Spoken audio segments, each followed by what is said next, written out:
All right.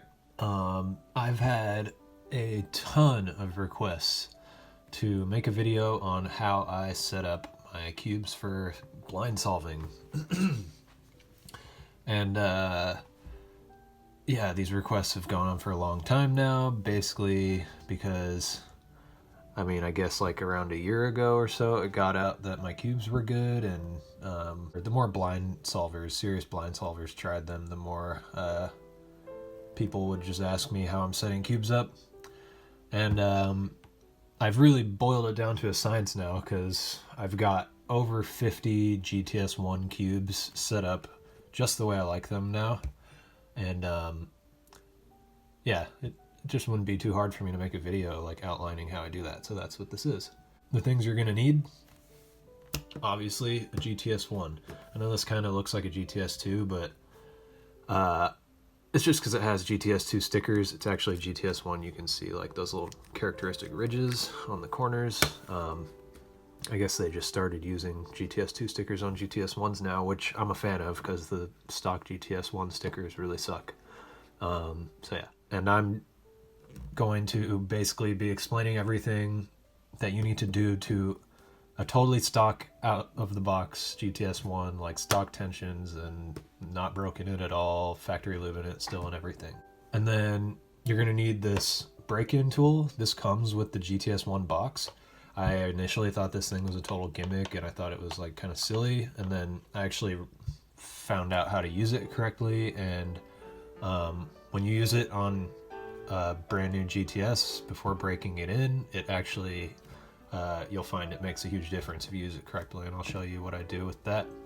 You're gonna need a screwdriver, of course, because these come really tight out of the box, and it's gonna be really hard to take it apart and put it back together without a screwdriver. And I also like keep my cubes really loose, so I'm gonna show you like how loose I keep them, and obviously to loosen it a bunch you're gonna need one of those. Also, you're gonna need, if you want the cube to be like mine, you're gonna need DNM 37. This comes from the cubicle. I feel like you'd have to live under a rock to not have heard of this lube. It's like, by a lot of people, viewed as like one of the best lubes. It's super fast. It lasts a really long time, and if you apply it right, I think it makes your cube super smooth, depending on the cube, I guess, though. Also, Lubical Black. I use this on the core. This is another cubicle product, of course. It's like $10 for this entire thing full, which I think is a fairly good deal, considering I think you can lube like 20 cubes or something with one of these things. Goes a pretty long way for $10. And then last thing, you're probably wondering why I have a sock right here. This is a clean sock, don't worry, it's not like really gross. It's just like an old sock that I don't wear anymore, got a big hole in it. And I use like relatively lintless socks to clean my my cubes out. I found that it just works really well, and it's convenient. You don't have to like waste paper or anything. And I always felt like paper towels kind of will leave like residue, like just like little bits of paper towel in there if you use it like for a little bit longer than you should. So yeah, that's all the stuff you need. So first thing you're gonna do with this brand new GTS is break it in. It might make this break-in process a little bit easier if you loosen it a tad first, but I don't do that usually, just because it lengthens this whole process, and I like to do, I'll set up like 4 cubes in one sitting, and I'd like that to not take like 5 hours. So I try to speed up everything. So if I were to like take off all the caps, loosen it a bit, it would add like a minute or two onto like this already 25-minute process that I'm about to show you. So I'm just going to use this break-in tool without doing that. So basically, the way this thing works, you put the cube in there. It's got these little like divots right here, which each cubie is going to sit in. And you turn the cube just slightly like that, usually like about as much as like 1 cubie right there, just like line that up. And then apply a lot of pressure, downward force on this thing, so that you've really got a lot of pressure between these layers, and then do an E-slice. And you'll hear it's really bumpy. So like if you didn't misalign it right there and then you tried to do that, it kind of just slides through because it's not making the correct like indentation in between the layers. So with it aligned like that, it really like clicks and it causes a ton of friction in between those layers. And so basically I just do an E-slice probably like times 40 on each one of these axes. So like do that 1, 2, 3, 4, 5 with as much downward pressure applied as you can, and then flip the cube over to another side. So like I'll just note like, okay, so I did the side that has white on top, yellow on bottom, and then I'll flip it over, do red on top, orange on bottom, do 40 more of those E-slices, flip it over to the last side I haven't done yet, green on top, blue on bottom, and do 40 more. I'm just kind of particular about that 40 just because I don't want to like break in some sides more than I break in other sides, so I really like keep track of how many slices I'm doing. You can really do as many as you want. It would be even better if you did 100 per slice, but you know, it's really just how much time you're willing to put into it. I think if you did 100, the cube would be even more broken in, and as far as I can tell with this cube, the more broken it is, the better. This thing just breaks in more and more and more over like years. It's crazy. You check out like any of the top blind solvers who use this cube and have had the same one for like over a year, you'll see that it's got like divots in the edge pieces, and their cubes are just like extremely smooth and just like amazing. So yeah, I mean, if you did 1,000,000 E-slices on this thing, eventually it would look like that and your cube would be amazing. But yeah, just depends how much time you want to put into it. One thing I actually do, I don't actually like keep it on a desk, one, because that can be like really, really loud. And if you have like neighbors you share walls with, that is pretty obnoxious to them probably. So I actually put this whole thing on my knee, or like on my leg, and it just allows me to like put more pressure on it and then flick with more ease. Doing it on a table is just kind of like an awkward position and it's more difficult. And this can get pretty tiring after you do it to like you do like 40 E-slices on each axis of like 4 cubes in a row. Your hands are gonna get tired, so you want to like put the least effort in as you can. So yeah, I'm gonna do that now.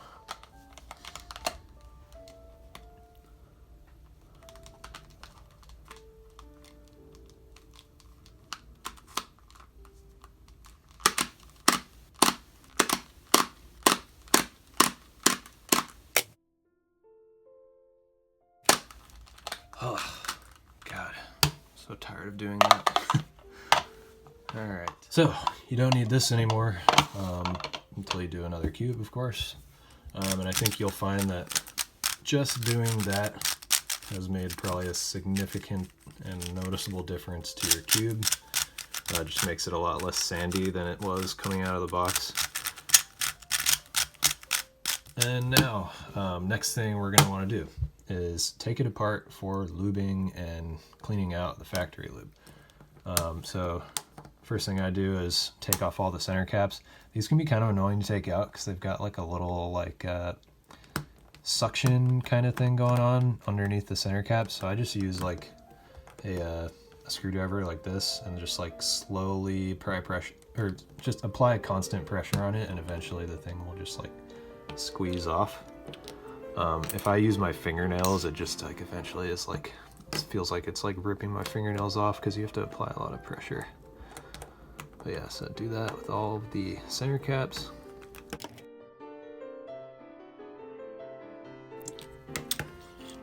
Alright, got all those off, and now I'm just going to unscrew all the sides until the center caps completely fall off. Or the center stocks, I guess you should say.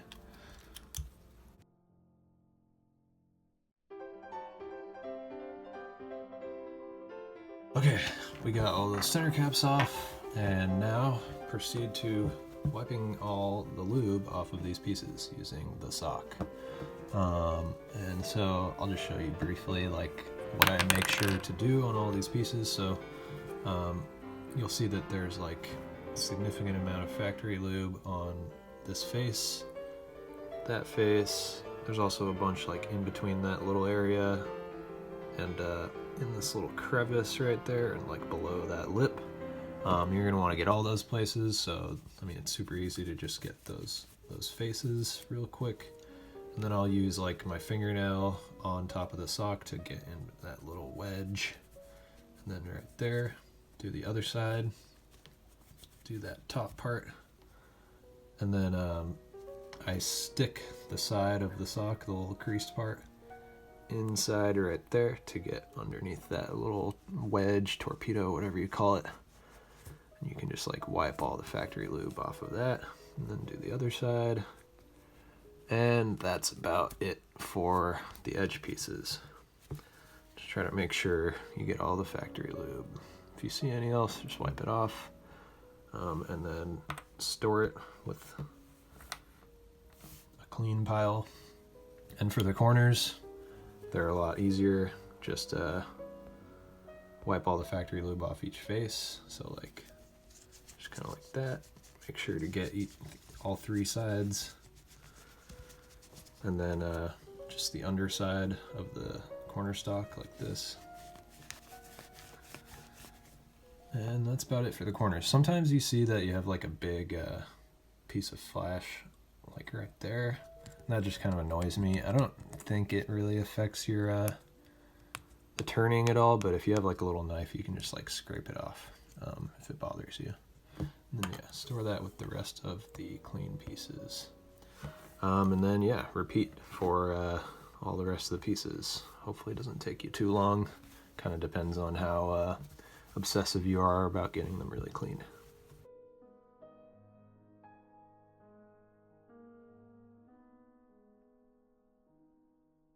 Okay, so I've finished wiping all the pieces down, and that's by far my least favorite part.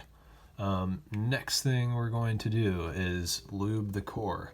One thing I didn't mention in the beginning, you should probably get a piece of paper towel because lubical black can be kind of messy. So just like get a little slice of paper towel, fold it up. I'm basically just gonna use this just in case I have any kind of little explosion or the syringe starts dripping or something, and then I'll just set all the finished and lubed parts on here so it doesn't get on my table because it can definitely stain things. So first thing I do, I take a center stock and a washer. The washer is the first thing. I just put a small little dab of lubical black on it. So let me focus on this thing. Yeah. How am I supposed to get light with my arm right here? Well, okay, so just get a little tiny bit on there. Really doesn't have to be that much. This is really hard to do through a camera. Just make sure that you have enough that's going to like get all around it. Like when it spins around in its place. So like that much. That's just about right. And then I'll put that face down in the center stock. Oh, I forgot one thing. You definitely need to wipe off these center stocks with that sock. So just make sure you like wipe off that back part because there can be like quite a lot of lube along this. And then get these little sides like right there, all four sides. Should be fairly easy. So just do that with each center stock before you put each of the washers in there. And then drop that washer face down so that the part of the washer with the lubical black on it is touching the plastic. And then yeah, set that right there, and now we gotta do the spring. Basically what I do with the spring is just kind of like drizzle a bit along it in a line. I don't have any like scientific reason for why I do this, but it just seems like an appropriate amount, and it's enough to like end up getting the entire thing having just like a little bit on it. And I think it's kind of important that you get like a little bit under that screw head, so just like something like that much. That's what I normally do. Definitely don't like drench it in the stuff because I think it'll make your cube slower, and it just makes a huge mess. It kind of like will drip inside your cube, and I don't think that's good for the feel of the cube. We have done one center stock, and I will just screw that back on here.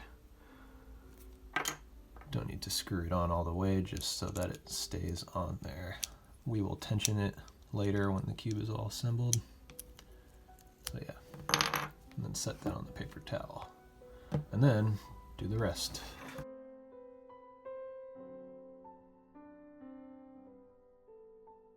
All right, done with the lubing of the core. And now just proceed with assembling the cube. Hopefully you know how to do that. I'm not going to spend time teaching how to do that. I think pretty much everybody watching this probably knows how to set up or assemble a 3x3. All right, and if you didn't tighten your center stocks very much, you're gonna have a lot of tightening to do. But I will just tighten the white side right now and show you how I would do that. God, this thing is super loose. I basically gauge my tensions by looking at the distance between the top of the screw head and then the black plastic circle surrounding it. So once it gets down a certain amount, you might start seeing what I mean. I've done this like a million times now, so I really just have memorized what that distance usually is. So if you can see that little distance right there, that's about right. I think maybe slightly tighter. I'm really particular about this. Yeah, that seems like about right. So that distance, but I keep my cubes really loose. Keep that in mind. I think most people who try my cubes are really not a fan of how loose they are. That's like pretty much most people's only issue with my cubes. So yeah, just tighten it however you want, but just use that tactic that just like by noting where that the top of the screw head is relative to that little black circle, just so you can make sure your tensions are even. That's all that really matters, and then you get all your tensions the way you like it. All right, so let me focus on that. I think I've got all my all of my screws tightened about the same height, as you can see. Basically, yeah, it's, I mean, about good enough for me. And then I reapply all of these center stocks. Of course, take off any logos that you may have, because we are setting up cubes for blind solving, and those are of course not allowed. Usually, like, well, I'm gonna wipe off that little part to get all the residue from that logo off. All right, more residue. Then just yeah, put all the center caps back on.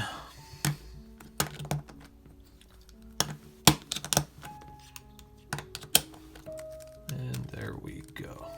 And now you will find that your cube is probably sped up a good bit, because Lubing Black can do that.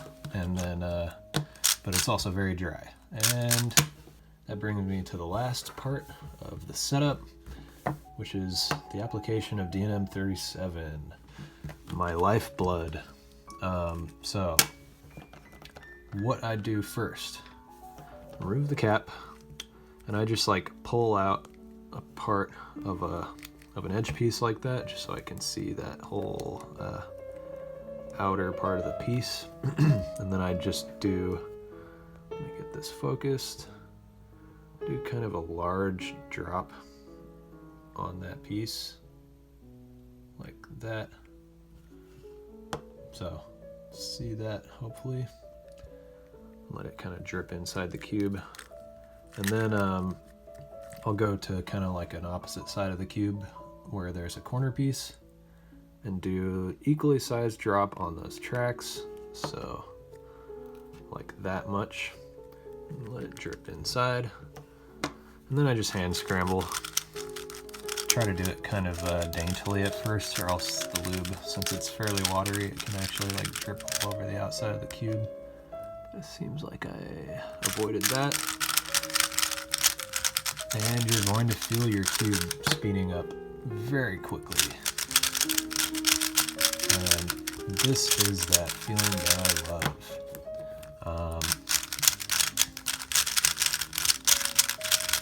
Super fast and just like bouncy and responsive. Makes those E slices super nice. S slices too.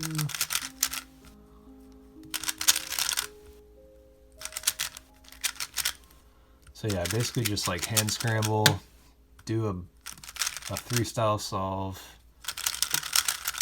hand scramble again, do another 3-style solve, and then I usually do that like 3 times, and then I actually apply more D&M, which people might think is crazy, but I think like several reapplications of D&M and then like a bunch of breaking in between each application, like after the first couple applications I'll do like 100 solves and then reapply, and then like 100 solves, basically just like keep doing solves on it until you feel like it's getting too dry or locky, and then just put more. And once you've like applied D&M like that, like maybe like 6 or 7 times, your cube's gonna feel super smooth. It's gonna look like it's drenched on the inside with D&M, but I think this is like a super important part of like getting the cubes to feel like how I like them. And yeah, I mean, if you don't like your cubes being that fast, maybe just don't. But you know, this is just me explaining how I set mine up.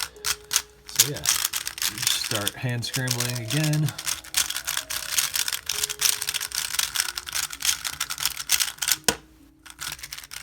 Maybe hand scramble for like a minute or something, just so I really know I'm breaking this lube in and breaking the cube in even more as well.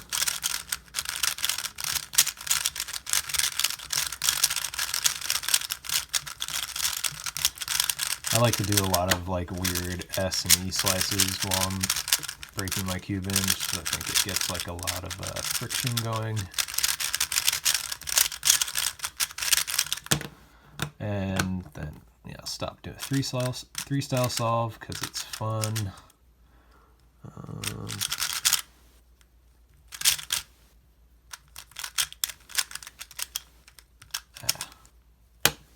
Cube's still a little dry, but that'll get better.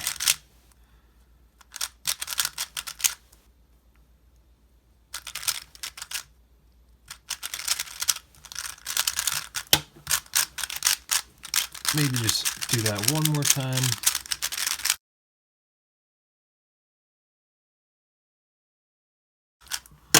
And then I'll reapply and do it all one more time.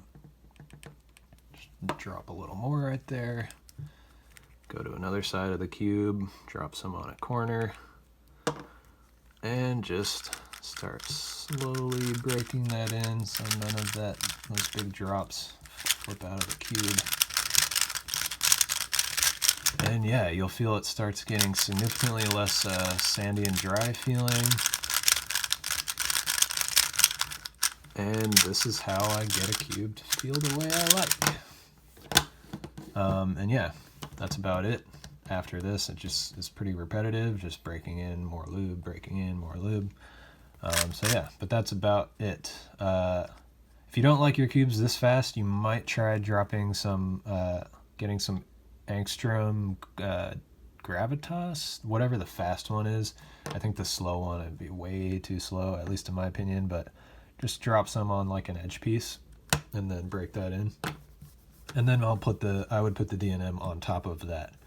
And I found that can slow it down a little bit. Kind of depends how much you put on, but yeah. Experiment with that if you don't like how fast this makes your cube. But yeah, that's how I like my GTSs. Hope you enjoyed it.